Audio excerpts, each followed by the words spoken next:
You know, with all the hype around the pre-release for the newest set of the Digimon TCG Battle of Omni, a lot of people are starting to wonder which cards they should pick up now, and which ones they should sort of wait on and see if the price goes down.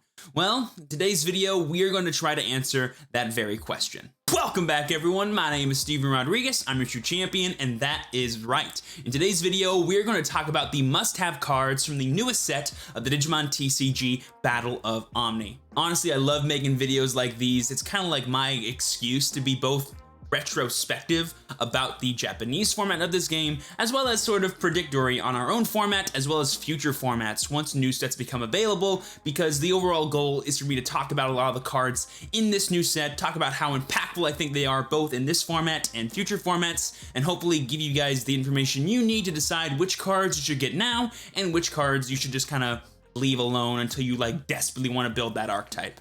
I'll also do my best to throw in here and there if I think cards will go up in price or go down in price as the set actually becomes available and supply naturally goes up for all of the cards later this week. This, by the way, is not like a buy list, I guess you want to say. It's more of just my opinions on the best cards within the set that I think are worth picking up right now, because if you tried to pick them up later, they might be more expensive / harder to get. With all that out the way, if you guys are excited and get any value out of this video, be sure to smash that like button, subscribe to the channel, and click that bell for notifications so you know my videos go live for you. And if there's anything in this video that you have questions about or want me to elaborate on, feel free to follow me over on Twitch and ask your questions live and in person. I do all kinds of things in just chatting, and I play this game IRL non-stop. So be sure to stop by, link is down below, it's always fun over there. But with all that out the way, I think it's time we hopped into the Battle of Omni set list and checked out these must-have cards.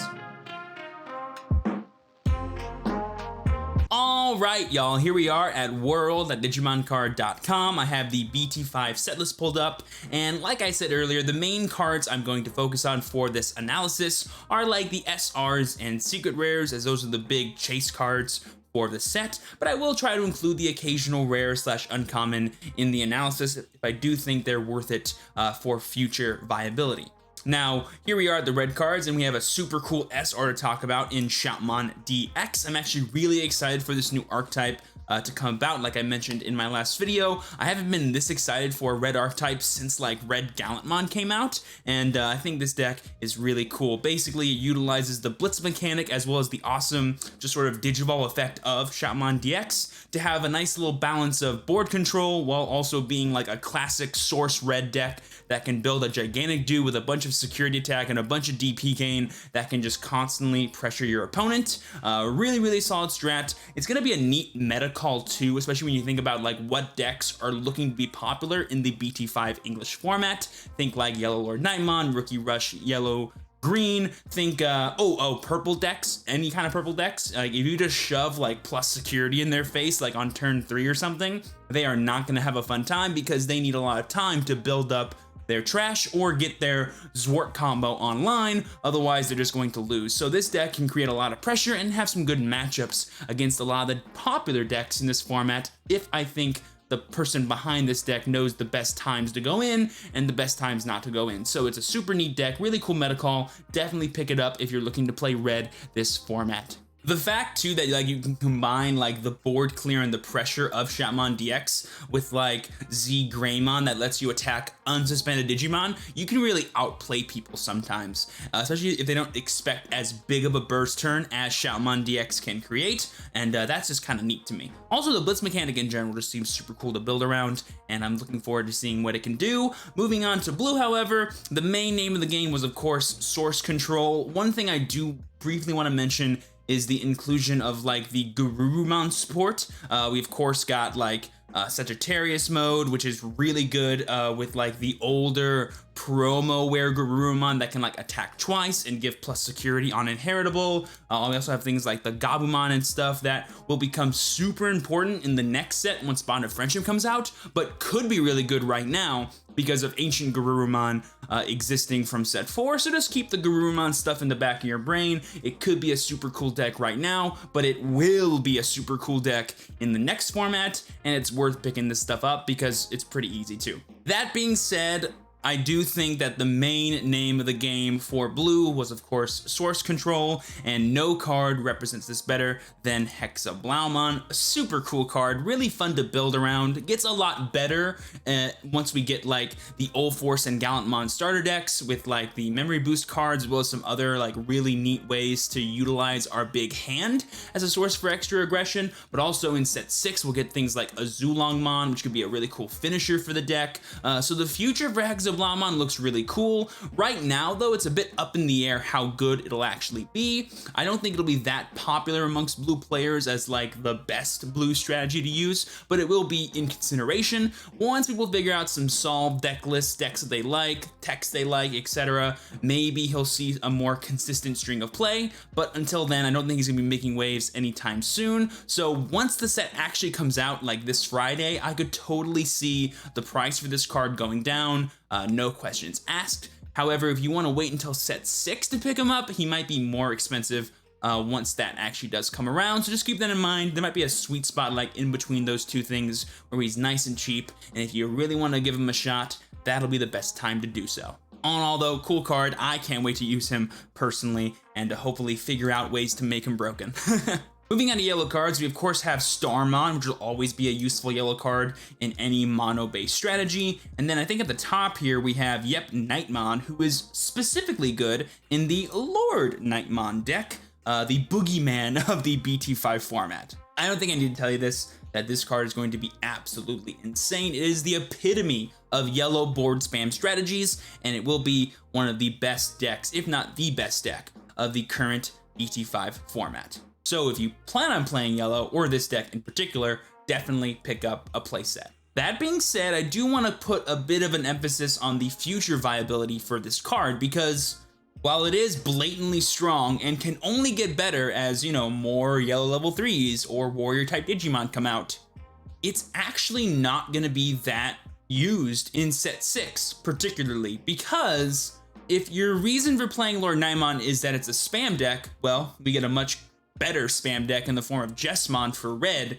in set 6, so that's out the window. And if your reason for playing Lord Nightmon was being a yellow deck, well, because BT6 is such a combo-oriented format, having a deck like Lord Nightmon, which does what every other deck does but a lot worse, isn't really preferred. Playing a deck like Security Control that has a heavy yellow engine is preferred because it just stops what everyone else is doing and is really good at kind of maintaining advantage, even though you're trying to slowly win the game versus do some kind of big monster play. So yeah, my advice to you if you're not a yellow fan but you feel like you have to pick up Lord Nightmons at some point is wait. They will definitely go down once set 6 rolls around because the deck just won't be being played anymore. It'll probably go up in terms of supply and demand will just not be non-existent for it. So it'll be a lot easier to pick up. But yeah, that's Lord Nightmon. One cool thing too I want to mention is they included the awesome alternate art that came out in the Evo pack on the website. Haven't actually seen this card this detailed before. It looks really good. The Dynasmon in the background is a super sweet touch because if you guys did not know this, Dynasmon is my favorite Royal Knight, and it's just nice seeing him like a bit earlier than we were going to in set 6. Kind of nice. Up next, we got green. A lot of really cool Digiburst cards, and cards that like indirectly support Digiburst, like the Palamon here, which can on deletion recycle any Palamon for you from your trash underneath one of your green Digimon. So if you guys remember, there was a promo Palamon that came out in set 4 that can give things jamming whenever it is Digibursted. This is a nice way to reuse that effect over and over again. Things like Weedmon, which literally is just gain a memory when Digibursted, is a super nice consistency piece for all those decks, and like a mandatory 4 of in almost all of them, which is just super cool. And then we have like the SR for green, Rafelicimon.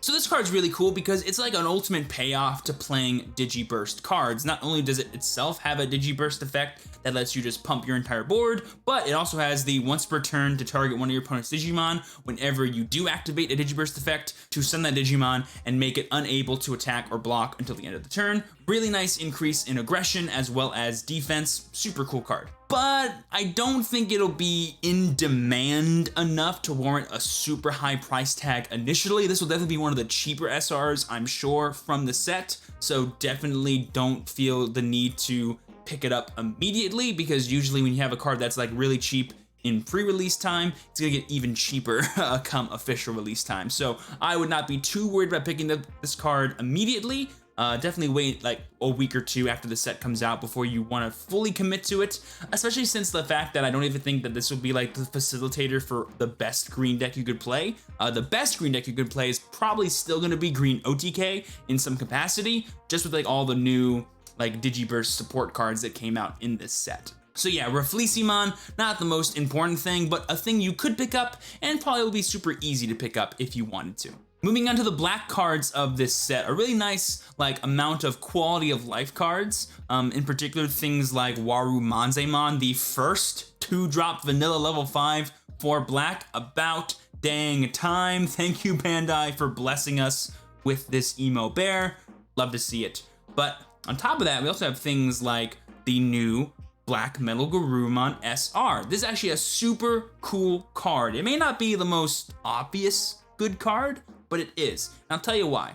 This will probably be the most consistent level 6 you can play in a black deck, because it has reboot, has synergy with all those reboot effects, and it has a really cool Digiburst 2 effect on Digivolve, which either lets you delete one of your opponent's Digimon, or if you can't delete anything, trash one of your opponent's security. So you're either controlling their board or you're being aggressive. And the main deck that'll utilize this card in BT5 is a quote-unquote Turbo Omnimon Zwart deck.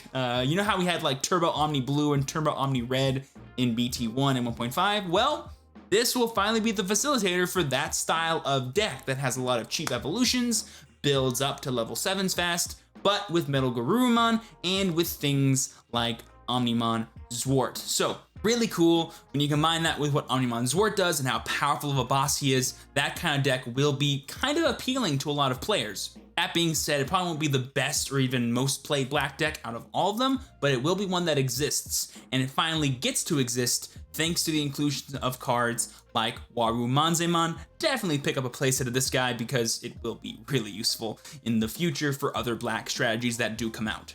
That being said, there's still a lot of other cool things to talk about. Let's go ahead and move on to the purple cards. The thing I kind of want to point out here is the entire Galamon line. You know, Galamon, Black Galamon to an extent, but the main one I want to talk about, Black War Galamon. This card is probably the most insane level 5 we've seen for purple, and probably will ever see for purple, because the effect not only to Digiburst 3 and play a dude from your trash, but also to give whatever you evolve into the ability to multi-attack is insane, and this is the facilitator for a lot of just ridiculous combos that I'm excited to utilize in Digimon.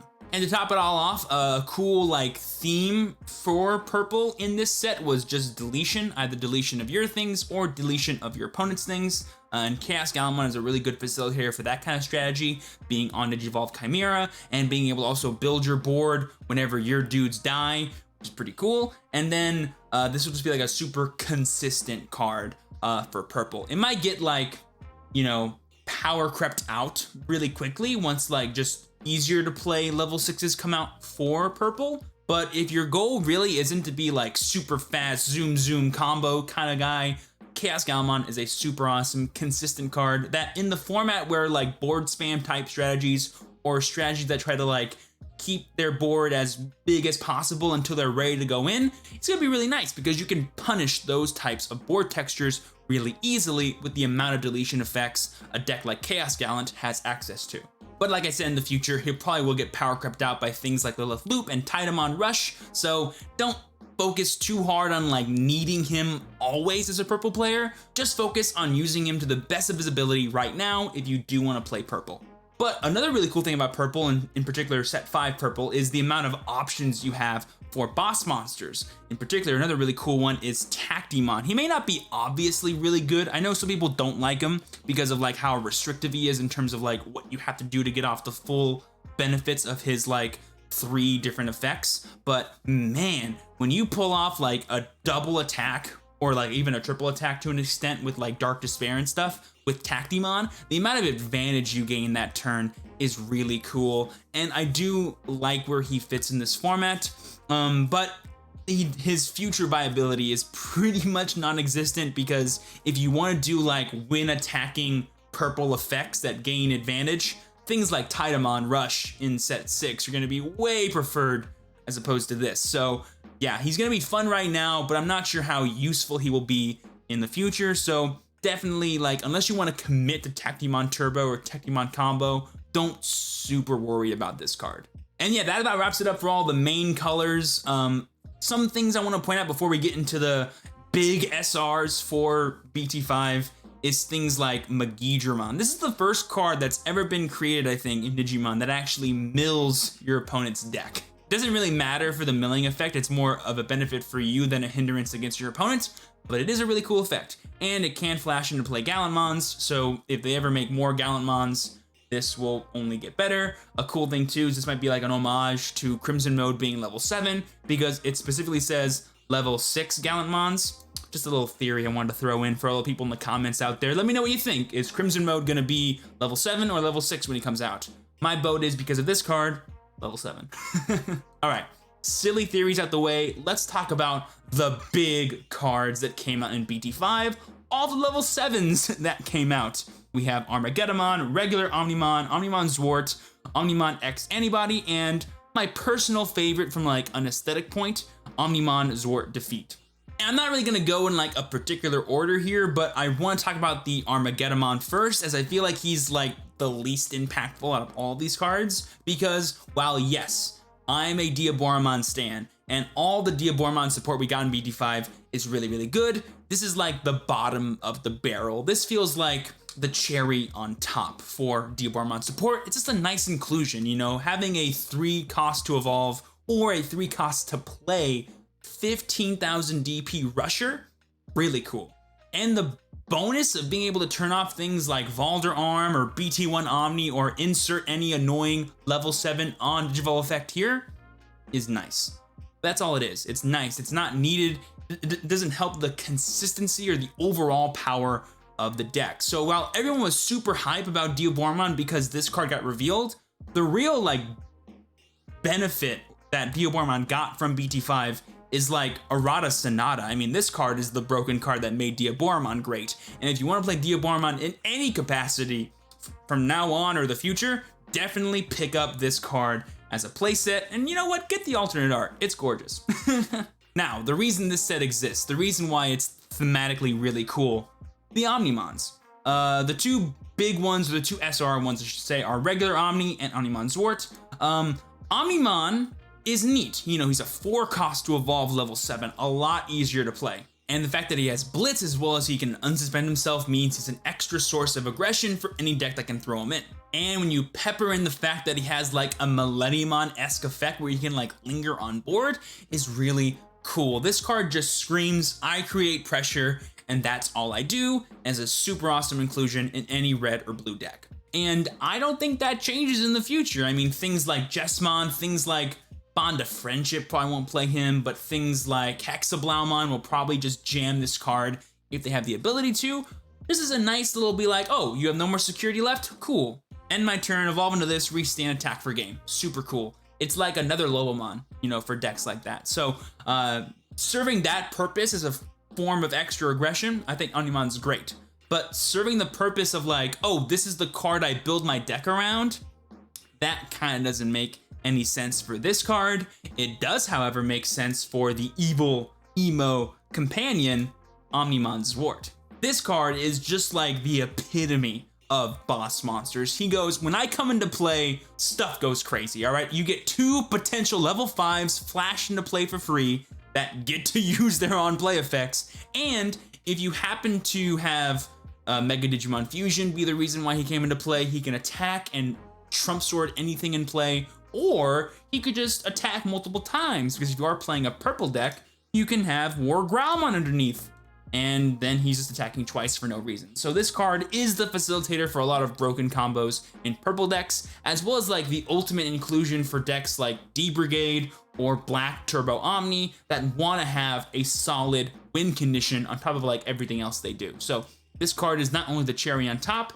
he is the whole sundae, and he's probably the most like outstanding Omnimon out of all of them. So I would definitely say if you want to play any sort of purple or black deck right now, you have to pick up Omnimon Zwart. But if you want to play any red or blue deck, Omnimon is more of like an extra bit of aggression. He's not really needed to win games, but when you do pull him off, you feel like you win games a lot more. So just keep that in mind. This card is not needed, but definitely useful. This card in some decks is definitely needed because the decks are built around abusing what he can do. Just keep that in mind in terms of like judging the necessity of these cards. And finally, we have the big bad money cards of the set. We have the secret rares, X Antibody and Zwart Defeat. First things first, the one that'll be more expensive by far is Zwart Defeat, because out of both of these cards, the only one that's really needed at a playset is Zwart Defeat, because on top of being just a broken card, he's also a security Digimon, so people don't just throw him in their decks as like a one of. They put him in as a four of, because the coolest thing about him is he can be played for free when checked in security. The second coolest thing about him is he's kind of like Kentaurismon, to where like if he does die, you take one of your opponent's dudes with him, which is just super cool. So Zwart Defeat will be the more expensive one right now and probably for the foreseeable future, because believe it or not, he only becomes more in demand as time goes on, because security-based decks, and in particular security zoo / yellow-red security control decks, get more and more rampant as time goes on. So definitely pick this guy up as soon as possible. It'll suck, but you'll be proud of yourself once set 6 rolls around and his price like jumps up who knows how much. X Antibody, really cool Digimon. Probably will be expensive because like he's like the Charizard of the set, you know, like he's the ultimate good guy. But in terms of being a useful card in this format or future formats, meh. I've never really seen him be anything more than like a 2 of tech in a lot of decks. And even then, those decks were playing already high numbers of other Omnimon.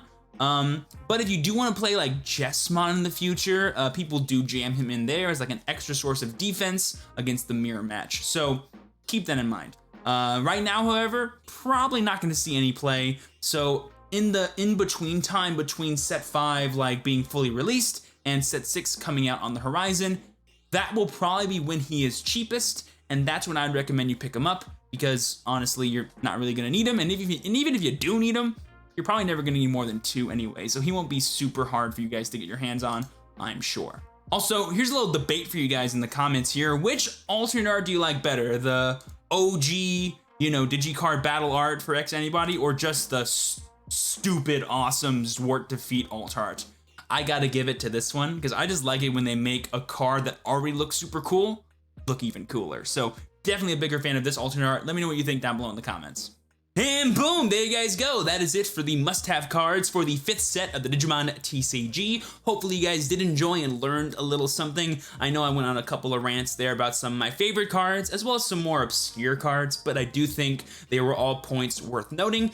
Reminder, if you guys did get any value, be sure to smash that like button, subscribe to the channel, and be sure to click that notification bell so you know when my videos go live for you. And if you have any lingering questions or want me to elaborate on anything that I mentioned in this video, be sure to follow me over on Twitch. Link is down below. I go live all the time and spend most of the time just chatting and answering y'all's questions. It's always a fun time. Be sure to stop by.